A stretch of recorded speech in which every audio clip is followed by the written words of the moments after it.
Next కర్కాటక రాశి వాళ్ళకు ఏ విధంగా ఉంది? ఈ కర్కాటక రాశి వారికి ఈ సంవత్సరం ఆదాయం 14, వ్యయం 2, రాజ్యపూజ్యం 6, అవమానం 6గా చెప్పడం జరిగిందమ్మా. ఈ కర్కాటక రాశి వారికి ఈ సంవత్సరం అంతా కూడా గురువు ఎక్కువ అనుకూల ఫలితాలు ఇచ్చేటువంటి ఫలితం కనిపిస్తుంది వీళ్ళకి. ఎందుకంటే లాభస్థానంలో గురువు వస్తున్నాడు. గురువు లాభస్థానంలోకి వస్తే వీరికి సమాజంలో పేరు ప్రఖ్యాతులు వస్తాయి, నూతన పదవులు వస్తాయి, వ్యాపారంలో లాభాలు వస్తాయి, మంచి పేరు, ఆదాయంతో పాటు పేరు కూడా తెచ్చుకోగలుగుతారు, ఆరోగ్యవంతులు అవుతారు. చాలా సమస్యలు గత సంవత్సరంతో పోలిస్తే ఈ సంవత్సరం వాళ్ళు ఎక్కువ 80% గురుబలం వరకు వచ్చే అవకాశం కనిపిస్తుంది. అలాగే వీరికి సప్తమానికి కూడా శని వచ్చేటువంటి అవకాశం ఉంది. అంచేత వీరికి సమాజంలో పని బాగా దొరుకుతుంది. వారు చేసే పని ఏది ఉంటుందో అది, ఆ పనిని లభ్యత వల్ల దానికి సంబంధించినటువంటి ఫలితాన్ని వాళ్ళు పొందగలుగుతారు. అలాగే ఈ సంవత్సరం కేతు వీరికి 3వ ఇంట్లో ఉన్నాడు. ఈ అందరికీ కేతు అనుకూలంగా లేరు, వీరికి అనుకూలంగా ఉంది. మేషరాశి తర్వాత వీరికి కేతు అనుకూలంగా ఉన్నాడు. కేతు అనుకూలంగా ఉన్నప్పుడు వీరు తీర్థయాత్రలు చేస్తారు, ఆలయాలకు వెళ్తారు, పూజలు చేస్తారు, జన సహకారం బాగా ఉంటుంది. వీరు ఒక పని చేయాలి, ఎవరితో చేస్తే ఆ పని అని ఆలోచిస్తుంటే ఎవరో వచ్చి ఆ పని నేను చేస్తానయ్యా అని చెప్తారు. అంటే వీళ్ళు ఊహించరు, అయాచితంగా అనుకోకుండా అకస్మాత్తుగా ఆ పనికి సంబంధించిన వ్యక్తి మన ఇంటికి వచ్చేస్తాడు, వాడు చేసి పెడతాడు.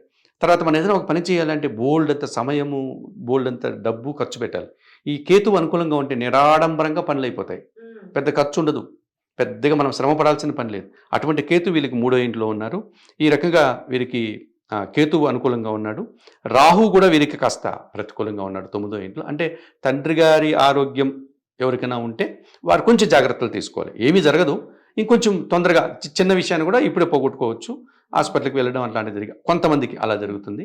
విదేశాలకు వెళ్ళేటప్పుడు తగిన జాగ్రత్తలు, అక్కడికి ఏమేమి కావాలో ఆ డాక్యుమెంట్స్ అవన్నీ జాగ్రత్తగా పట్టుకెళ్ళడం అలాంటివి చూసుకోవాలి, లేకపోతే అలాంటి సమస్యలు వచ్చేటువంటి అవకాశం ఉంటుంది.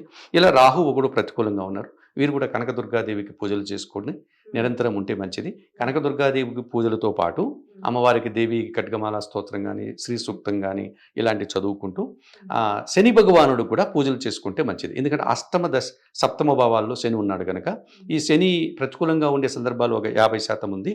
ఆంజనేయ స్వామికి గన వీరు తమలపాకుల పూజ శనివారం రోజు చేసుకుంటే వీరికి శుభం చేకూరుతుంది.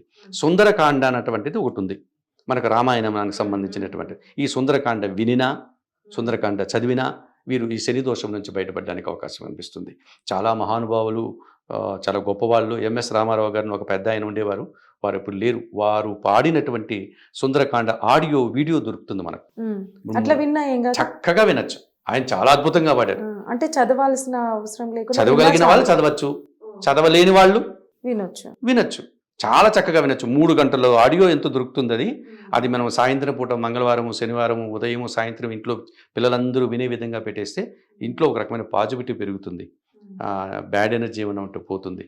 చాలా చక్కగా ఆయన అలతెలితి పదాలతో ఆ ఆంజనేయ స్వామి ఎలా సముద్రాన్ని దాటుతాడు, అక్కడ లంకా నగరానికి వెళ్తాడు, ఆ లంకిని ఎలా కొడతాడు, అమ్మవారిని ఎలా గుర్తుపడతాడు, సీతామ్మవారిని, అమ్మవారికి ఆ రాముడి వారి యొక్క వస్తువులు ఆ నగలు ఇచ్చి తిరిగి ఆమె నేను రాముడి వారిని తీసుకొస్తానని చెప్తాడు, లంకా దహనాన్ని ఆయన కాల్చేస్తాడు, మళ్ళీ తిరిగి ఈ కథనంతా పాట రూపంలో చెప్పుకుంటూ చిన్న చిన్న ఇన్స్ట్రుమెంట్తో ఎంత చక్కగా ఉంటుందో ఒక రకమైన అనుభూతికి వెళ్ళిపోతాం మనం.